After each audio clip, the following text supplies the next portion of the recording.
My name is James, middle initial R, last name Anderson, and I'm speaking today to make this committee aware of the impending problem of the Greyhound Bus Terminal located at 630 West Harrison Street, which will be out of business at some point in October.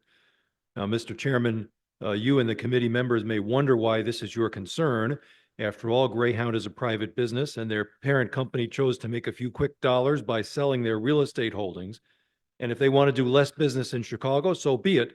We can't save every private company from its own unwise or short-sighted decisions. However, this body does care about people in Chicago and has taken action, for instance, to reduce food deserts. Perhaps Yellow Banana is not an example of success, but the city did provide that company with $25 million to remodel and reopen grocery stores in neighborhoods with no alternatives. With the bus terminal, we need a short-term solution so bus service here is not interrupted and curtailed, and a long-term solution, of which there are many options for a bus terminal under the ownership of the city, the state, or a public authority. It is a revenue producer, just like the airports. Public ownership would serve more than the 500,000 passengers a year that Greyhound serves on Harrison Street, because other companies that are not part of the Greyhound system would be able to use it. These 500,000 people are either our Chicago residents about whom we should care and about whose transportation needs and options we should care, or they are visitors bringing commerce into our city. They should not have to stand outside in a city where it's winter 10 months out of the year.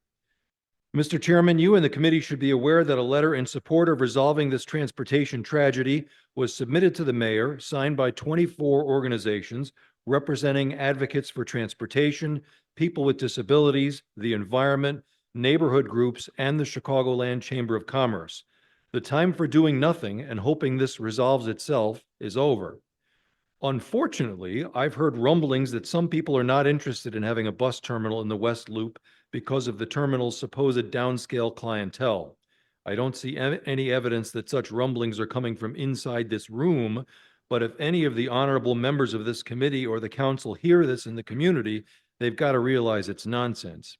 It is true there are desperate people riding intercity buses, people desperate to escape domestic violence, people from anti-abortion states coming here for desperately scarce reproductive health care.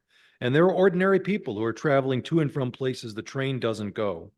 This bus station does not have a problem with vagrancy, begging, solicitation, or any of the ills that literature and motion pictures have ascribed to bus stations. You know what people are doing at the bus station? They're waiting for the bus.